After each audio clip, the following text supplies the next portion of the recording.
this is just some small piece of code I wrote while I was not listening to Amri's talk. So I already heard his talk last week, I think. Yeah. Last week I did talk on geodesic. True. Okay. Fine. Okay. So this is still stuff that I'm trying to think about, and so it's in very, very initial stages. But I just want to demonstrate it as a thing of example of where something in Sage that in fact Travis I think has implemented is rather useful, because very hard to generate very large examples and so on. So it's a very simple thing. So let me just explain what these objects are. So for people who don't know what Gelfand-Tsetlin patterns are, they are just triangular arrays of numbers. So a typical example can be what I just wrote there: 20, 13.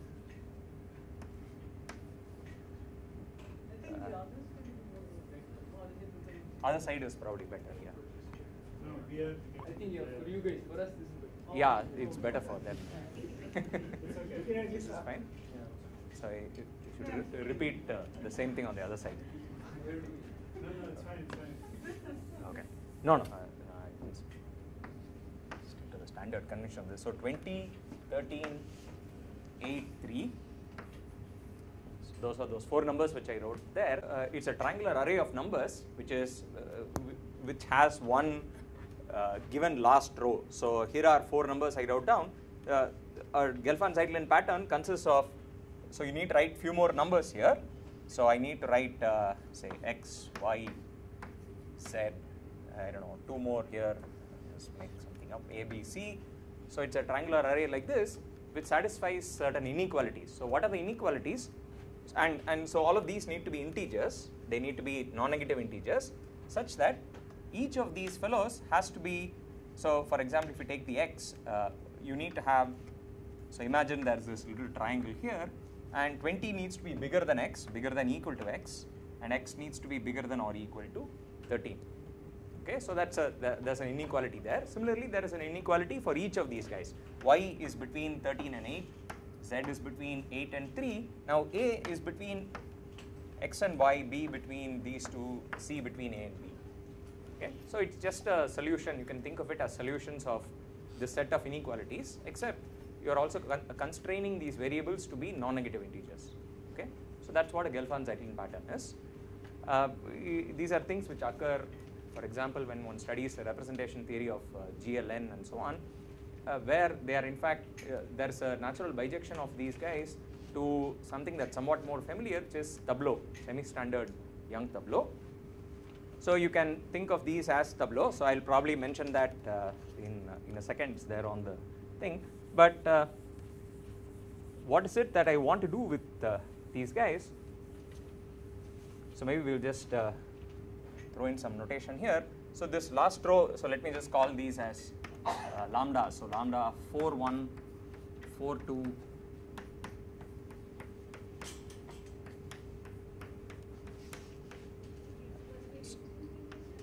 I'm sorry, what? No. The lambdas are distinct. I mean, I just chose them like that. But the things I'll fill in need not be. So of course, if you notice, so lambda 3, 1, 3, 2, 3, 3. So these are the unknowns. So the 3 now refers to the row. So I have 4, 1, 4, 2, 4, 3, 4, 4 are sort of the 4th row elements. This is 2, 1 and 2, 2 in the 2nd row. And 1, 1 is the topmost element. So notice, for example, if these two are equal, if this and this are equal, then it forces this to be equal to each other because of this string of inequalities. So in any case, so equality is very much okay. So the thing that one wants to do with these guys, so okay, there are some statistics associated to such a pattern. One of them is the last row itself. So this string of numbers here, the lambda. Switch to the other side. So this last row we will call the, say, the boundary row or the top row in the notation of the way it's implemented in Sage. So it's the opposite convention, I think. So I think the way Travis has on his documentation is, so this occurs on the top, and just think of the whole thing as being inverted. This is of course the conventional way of thinking of it. So there's the bounding row. So let me just call it the bounding row or the boundary row. that's the fourth row lambda here, which is 20, 13, 3. And in addition, a pattern has what's called a weight.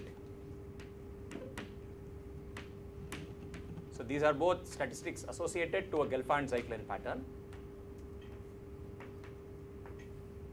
So the weight, which we call mu, is the following. It's related to the sums of the rows. So for example, the weight again will be a 4 tuple.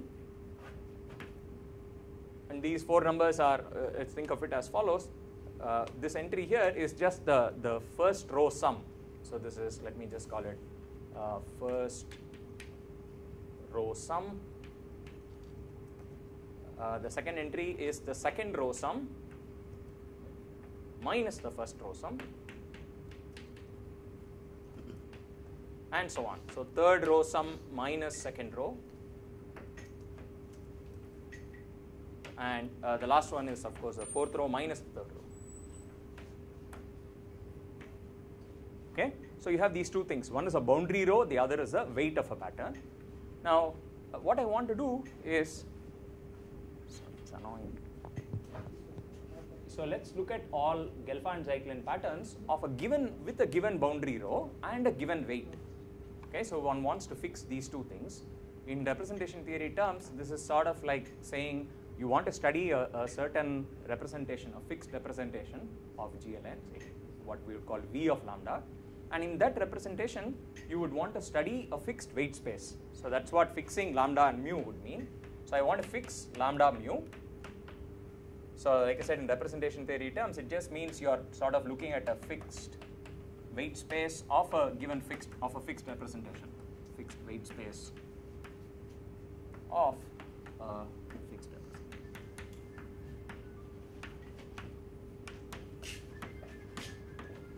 GLN, which in this case is 4. So anyway, so for now, just ignore all this stuff if you haven't seen it before. So the natural thing I want to do is, in addition to these two guys, lambdas and mu's, which are sort of linear statistics, meaning if I give you this array of numbers, these are just linear functions of the entries in the array. What I want to now talk about is a certain quadratic statistic. So let's define the following. So I'll just erase this for now. Just keep in mind the numbering. Function of the space of Gelfand-Tsetlin pattern. So here's a quadratic function.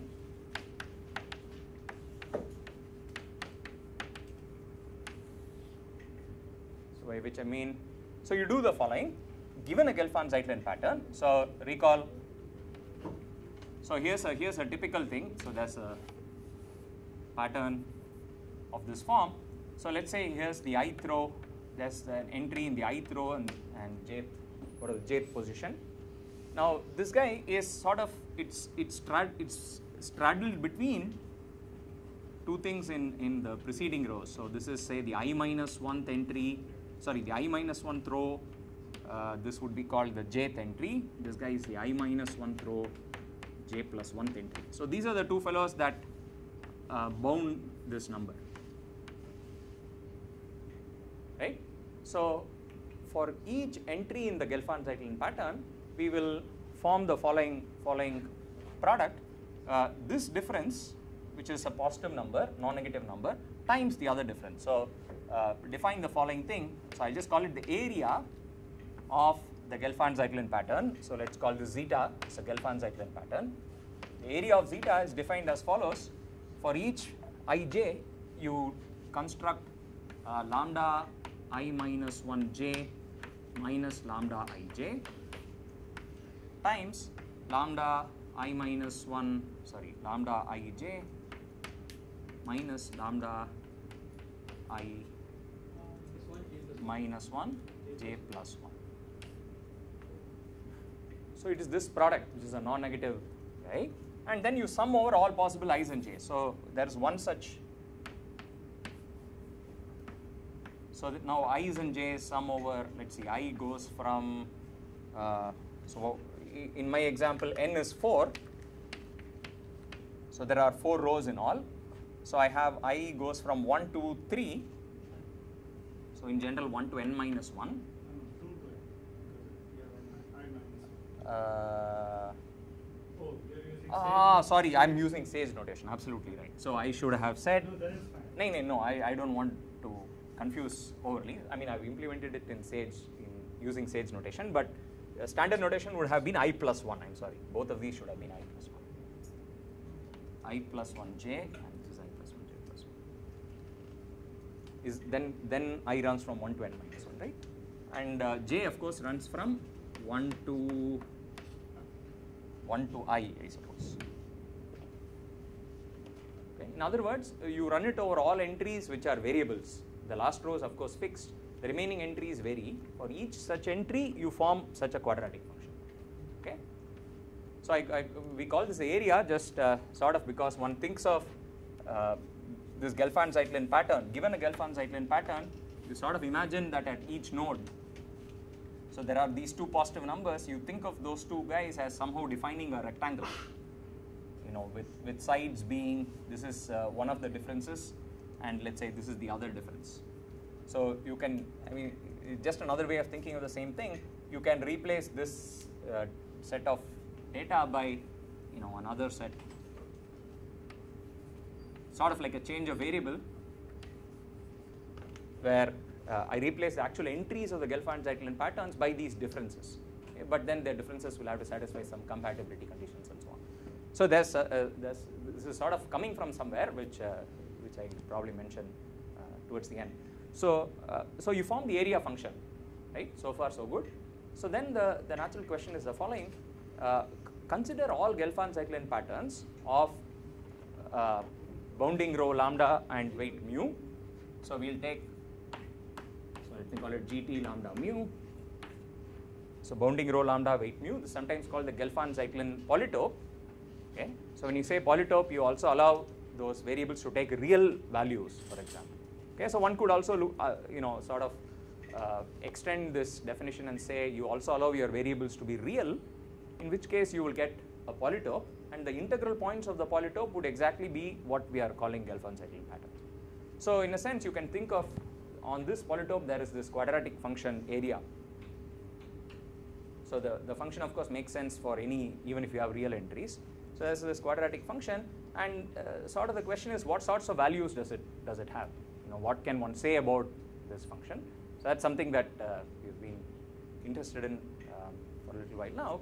Now here's the interesting thing. So here's what's known about these guys, that if you only look at the integral points, that is just the Gelfand-Tsetlin patterns themselves, and you study the list of areas, okay, you see what the values of the areas are. Hopefully there is. Okay, so that's the example on my worksheet. So I've initialized this by saying G is Gelfand-Tsetlin pattern. So maybe I'll just switch off the light. Look at all Gelfand-Tsetlin patterns with that given top row, and so let me just execute this. And now what I'm doing here is fixing a certain weight.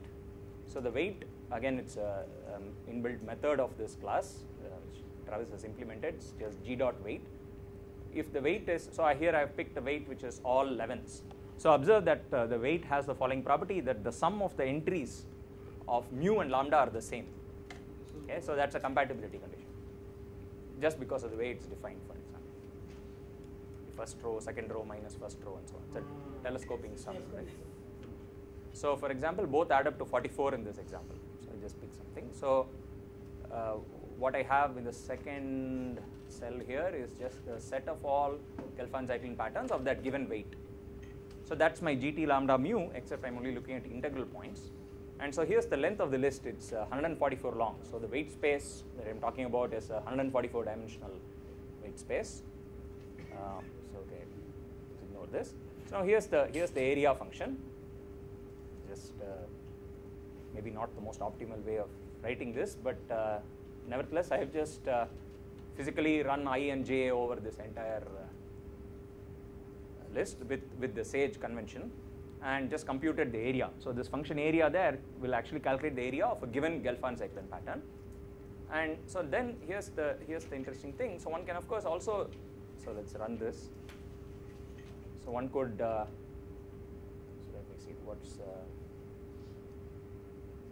So here's the thing that I eventually want, but maybe even the list of areas might be interesting.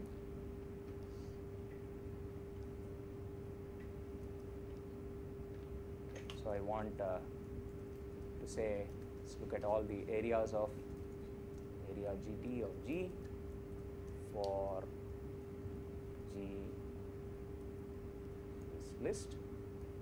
So that's the entire list of areas of all the Gelfand-Tsetlin patterns of that weight.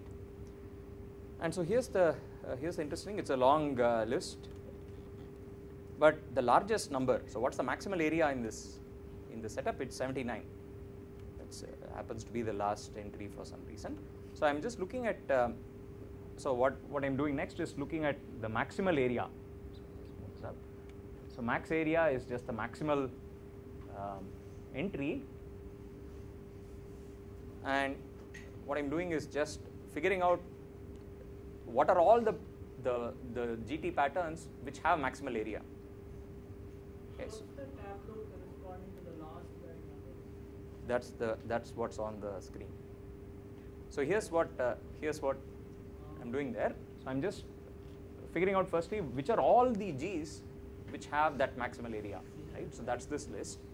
And then the next thing is so there's another method of this class which, so I said, remember that there's a bijection between Gelfand-Tsetlin patterns and tableau, and so what this is doing is just, instead of printing the GT patterns, printing the corresponding tableau. Okay. So here's the tableau if you want to see of.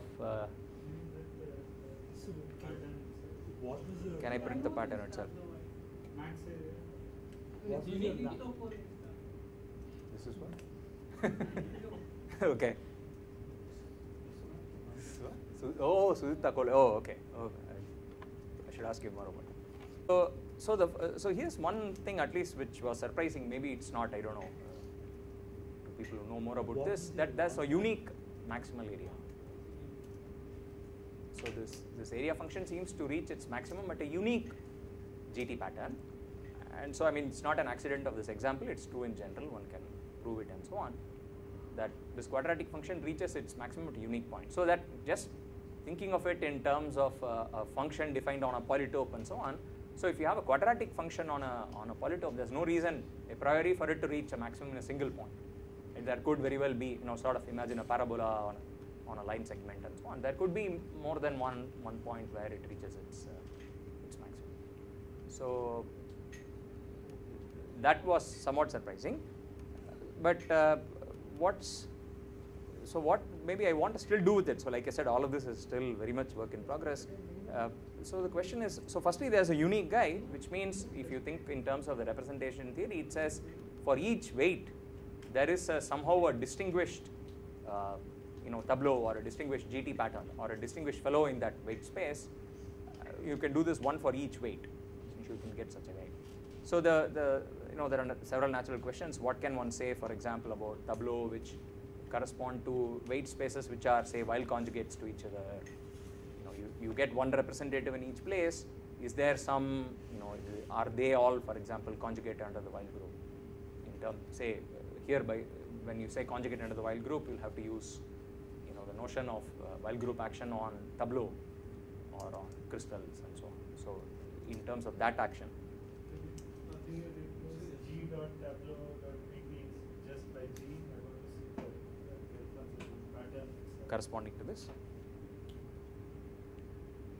So here lambda is this one 20, 13, 8 and 3 for this. Yes. And mu Is all 11s. okay for the 11. All 11s. So is it an accident that you got 11 ones and 11 twos written that way?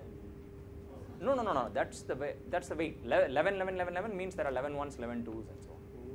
Eventually, that's the tableau interpretation of Actually, it. there's a kind of greedy algorithm which generates. Okay, fine. So that's the thing that. Okay, so here's the GT pattern itself. What is that?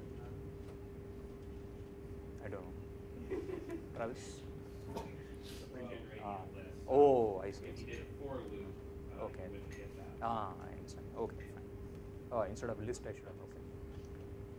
So okay, so the other interesting thing is the area itself. The value of the area, for example, was 79, right? Now it's again very easy to prove that this 79 is just lambda square, norm lambda square minus norm mu square by 2. So that's the calculation I did the last line.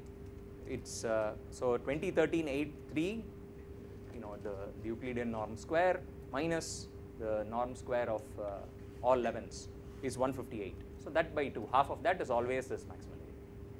So one can also say what the value of the maximum is, and so anyway, so this is sort of Is there a reason for that?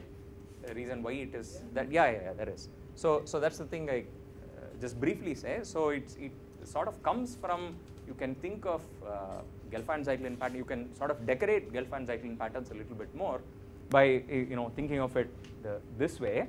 So there is also a sort of a, what do we like to think of it as, partition overlaid Gelfand-Tsetlin pattern. So there is some further overlaid information on this. You can stick a partition into each of these boxes. So this is sort of like, I don't know, they do it in Schubert calculus and so on. So I think. What happens, does it become something on the type of on the side of semi-standard? If you stick partitions in, I'm not so sure. So the point is, if you do this, then you can, you of course get many more. So if you think of these as decorated Gelfand-Tsetlin patterns, you get many more of these, because you can also, for each box in the pattern, there are, so many different GT or whatever partitions you can stick in. So I'm sort of sticking them in like this, sort of using this complementary convention. So think of the top part as being the partition. So all these guys, if you collect the set of all these decorated Gelfand-Tsetlin patterns, they turn out to index a basis of a de Maizière module of the corresponding affine SLN. So this is, if you just did GT patterns, it's giving you something about GLN.